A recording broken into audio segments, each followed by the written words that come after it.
हम सभी लोग दुख से परेशान हैं और आप अगर इस वीडियो को देख रहे हैं तो शायद आप भी दुखी हैं। दुख किसी को भी नहीं पसंद होता है, पर इस दुनिया में ऐसा कोई नहीं है जिसका सामना दुख से नहीं हुआ हो। तो मैं हूं निशा चौहान और आज मैं ऐसी ही एक स्टोरी लेकर आई हूं। तो चलिए स्टार्ट करते हैं। आज से लगभग 2600 साल पहले एक सेठ जी का परिवार रहता था। उस परिवार में एक पुत्री का जन्म होता है। परिवार वाले बहुत खुश होते हैं। कुछ दिनों बाद लड़की धीरे धीरे बड़ी होने लगती है और खूबसूरत भी, चेहरा चांद के जैसा चमकदार, जिसे एक बार देखकर मन प्रसन्न हो जाता है। अब घर वालों को बड़ी चिंता होने लगती है कि बिटिया किसी के बहकावे में ना आ जाए, इसलिए वह लड़की को महल के ऊपरी वाली कोठरी में रखते हैं। खाने पीने रहने का इंतजाम ऊपर ही कर देते हैं। अब वह ऊपर ही रहने लगती है। थोड़े ही समय में वह जवान हो जाती है। उसके कमरे में एक खिड़की रहती है। वह उसी खिड़की से बाहर देखा करती थी। उस खिड़की से उसे उसके ही महल का एक दृश्य दिखता था, जहां एक नौकर लकड़ी काटता था। वह उसे बड़े गौर से देखा करती थी। ऐसे में लड़की को उस नौकर लड़के के प्रति आकर्षण होने लगता है।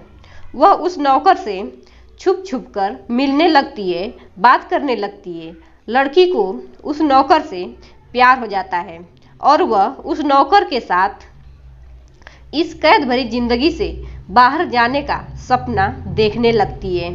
उसी बीच लड़की के माता पिता उसकी शादी का बात करते हैं। लड़की बोलती है, अभी मुझे ज़्यादा ज्ञान नहीं है, मैं अभी शादी नहीं करना चाहती, आपके साथ रहना चाहती हूँ। इसके बाद वह नौकर के पास जाती है और बोलती है, मेरे माता पिता मेरी शादी करना चाहते हैं, पर मैं तो तुम्हें अपना दिल दे चुकी हूँ। मेरा पूरा जीवन अब तुम्हारा है। अगर तुम नहीं मिले तो मैं मर जाऊंगी, आत्महत्या कर लूंगी। नौकर सोचता है, इतनी कोमल लड़की को मैं कैसे मरने दे सकता हूँ। बोलता है, तुम इतनी सुख सुविधा से पली बड़ी हो, मैं तुम्हें यह सब नहीं दे पाऊंगा। लड़की बोलती है, कुछ नहीं, कल सुबह मैं नौकरानी का रूप लेकर आऊंगी, तुम तैयार रहना। लड़का असहाय हो जाता है। अगली सुबह दोनों भाग जाते हैं। यहाँ सीखने वाली बात यह है कि जब एक लड़का और एक लड़की प्यार के रंगों में रंगते हैं तो उन्हें हित अहित, उचित अनुचित, अच्छा बुरा कुछ दिखाई नहीं देता है। वह पल भर में ही अपने माता पिता की उन्हें पालने की तपस्या भूल जाते हैं और फिर कुछ दिनों के बाद उन्हें अपनी गलती का एहसास होता है। आजकल ऐसा अक्सर देखने को मिलता है, तो आप लोग ऐसा मत कीजिए। माता पिता किसी भी सूरत में आपका बुरा नहीं चाहते। अब दोनों अपने सपनों की दुनिया में कदम रखते हैं। वह दूर एक गांव में जाकर एक घर बनाते हैं और राजी खुशी रहने लगते हैं। कुछ ही दिनों में उनकी खुशियां बढ़ जाती है। लड़की गर्भवती हो जाती है।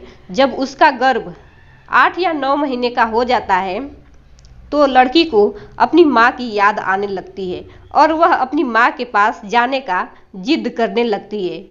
उसका पति डरता है और बोलता है, नहीं। लड़की बोलती है, हम उनसे अपनी गलती की माफ़ी मांग लेंगे तो वो हमें माफ़ कर देंगे, चलो। लड़का बोलता है, नहीं।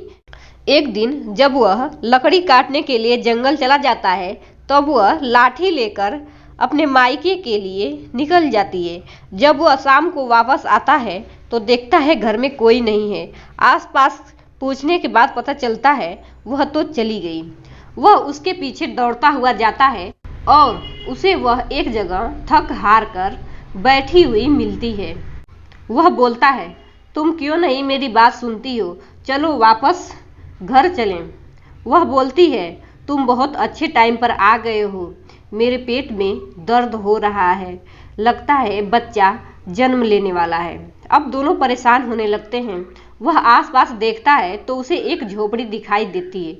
वह उसे झोपड़ी में ले जाता है। बहुत तकलीफ के बाद बच्चा पैदा हो जाता है और दोनों वापस लौट जाते हैं। फिर से खुशी से रहने लगते हैं। कुछ दिनों बाद वह फिर से गर्भवती हो जाती है और फिर से माँ के पास जाने का जिद पकड़कर बैठ जाती है, पर उसका पति वहां जाने के लिए तैयार नहीं होता है। फिर एक दिन जब वह जंगल लकड़ी काटने चला जाता है, तब वह अपने बच्चे को साथ लेकर मायके जाने के लिए निकल जाती है। जब वह वापस आता है तो समझ जाता है और उसके पीछे दौड़ता है। कुछ दूर पर ही वह मिल जाती है, बोलता है चलो घर चलें, पर वह किसी भी कीमत पर वापस आने को तैयार नहीं थी। फिर वह भी उसके साथ चल पड़ता है। रास्ते में एक जंगल पड़ता है और आसमान में बादल छाया हुआ तूफान आने वाला था। लड़की बोलती है सुनो, तुम जाओ तो एक बड़ा पत्ता लेकर आओ, मैं और बच्चा बारिश में भीगेंगे तो बीमार हो जाएंगे। उसका पति जंगल में बड़ा पत्ता ढूंढने लगता है, पर उसे नहीं मिलता है। बारिश शुरू हो जाती है। पत्ता ढूंढते ढूंढते उसे एक बड़े पत्ते का वृक्ष दिखता है। वह दौड़ता हुआ उसे लेने जाता है। तभी उसका पैर एक सर्प के सिर पर पड़ जाता है और सर्प उसे डस लेता है और वह वहीं तड़प कर दम तोड़ देता है। उधर उसकी पत्नी और बच्चा उसका इंतजार कर रहे होते हैं, पर वह नहीं आता। इसी बीच उसका लेबर पेन भी स्टार्ट हो जाता है। उसी बारिश में वह एक बच्चे को जन्म देती है और वह अपने दोनों बच्चों को बारिश से बचाने के लिए उन्हें अपने पेट के नीचे छुपा लेती है और रात भर झुककर बिताती है। अगली सुबह जब मौसम साफ होता है तो वह अपने बच्चों को लेकर अपने पति को ढूंढने निकल जाती है। डरती भी है कि ऐसी क्या बात हो गई कि उसका पति वापस नहीं आया, और भगवान से उसकी सलामती की दुआ करती है। आखिरकार उसका पति उसे मिल जाता है, अचेत अवस्था में जमीन पर गिरा हुआ। पास में सर्प की बिल देखकर समझ जाती है कि उसके पति को सर्प ने काट लिया है। वह इतना जोर से रोती है कि पूरा जंगल गूंज उठता है, पर उसका दर्द देखने या सुनने वाला कोई भी वहां नहीं होता है। वह अपने पति की लाश को पत्ते से ढककर बच्चों को वहां से लेकर चली जाती है। जंगल से निकलने के बाद एक नदी पड़ती है। वह नदी रात की बारिश की वजह से पूरा भर गई थी।